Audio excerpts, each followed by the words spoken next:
Russell. कौन है? Catherine Russell. अब यूनाइटेड नेशन चिल्ड्रेंस फंड, इसकी स्थापना की ज़रूरत क्या पड़ गई? तो देखिए, आप सभी को पता होगा कि दो बहुत बड़े युद्ध लड़े गए, दो विश्व युद्ध लड़े गए। एक विश्व युद्ध लड़ा गया 1914 से 18 तक चला था। उसके बाद दूसरा विश्व युद्ध हुआ 1939 से 1945 तक चला। ठीक है, तो पहला विश्व युद्ध समाप्त हुआ तो लोग सोच रहे थे कि अब दूसरा विश्व युद्ध होगा ही नहीं। ठीक है, इसको रोकने के लिए तरह तरह की संस्थाएं बनाई गई, लेकिन अंततः सेकेंड वर्ल्ड वार भी हो गया। अब जब सेकेंड वर्ल्ड वार ख़त्म हुआ तो पूरे देश के लोगों को, ठीक है, या फिर वर्ल्ड में जितने भी देश हैं उनको समझ में आया कि हमारा बहुत बड़ा नुकसान हो गया है, पूरे पृथ्वी का बहुत बड़ा नुकसान हो गया है। तो तरह तरह की ऑर्गेनाइजेशन, संस्थाएं बनने लगीं। उन्हीं में से एक ऑर्गेनाइजेशन बना यूएन, और यूएन का भाग है यूनाइटेड नेशन चिल्ड्रेंस फंड। ठीक है, तो इसका स्थापना इसलिए किया गया क्योंकि दूसरे विश्व युद्ध के ख़त्म होने के बाद, जो कि लगभग 6 वर्ष तक चला था, ठीक है, जैसे युद्ध समाप्त हुआ तो युद्ध के समाप्त होने के बाद जितने देशों ने युद्ध में भाग लिया उनका तो पैसा ख़त्म ही हुआ, और जितने ने नहीं लिया उनके यहाँ भी आर्थिक स्थिति बहुत ही ख़राब हो गई। ठीक है, सबके यहाँ से राशन ख़त्म हो गया, भोजन ख़त्म हो गया, पैसा ख़त्म हो गया। अब जब यह सब चीज़ ख़त्म होगा तो ने किया था, तो अभी हमने बताया हेनरी ड्यूनेंट जी ने किया था। कब किया था?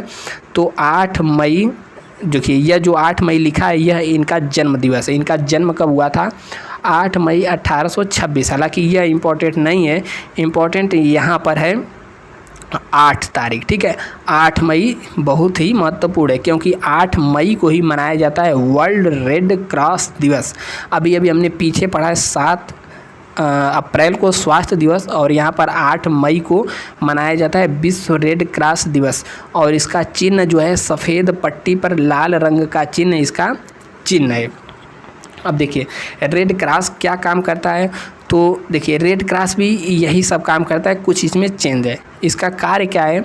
तो युद्ध के समय बहुत सारे लोग घायल हो जाते हैं, ठीक है, और बहुत विकलांग हो जाते हैं, उनकी स्थितियां बहुत जर्जर हो जाती हैं। तो युद्ध के समय लोगों की सहायता करना, और उसी के साथ महामारी, जैसे कोरोना महामारी अभी बीती है, इसके अलावा भी बहुत सारी महामारियां आती हैं, तो उन महामारियों में लोगों की सेवा करना। लोगों की सेवा मतलब एक लोग की यह सेवा नहीं करता है, अभी आगे हम बात करेंगे। ठीक है, और प्राकृतिक आपदा के समय जैसे ज्वालामुखी विस्फोट हो गया, या फिर सुनामी आ गई, बाढ़ आ गया, भूकंप आ गया, इन समय पीड़ितों की सहायता करना, यानी जो भी देश पीड़ित है उनकी सहायता करना। ठीक है, यह एक लोगों की सहायता नहीं करते हैं। आपसे एक क्वेश्चन पूछा था शुरू में कि वर्तमान में भारत का जो महिला एवं बाल विकास मंत्री हैं वह कौन है, उसका जवाब आपको देना है।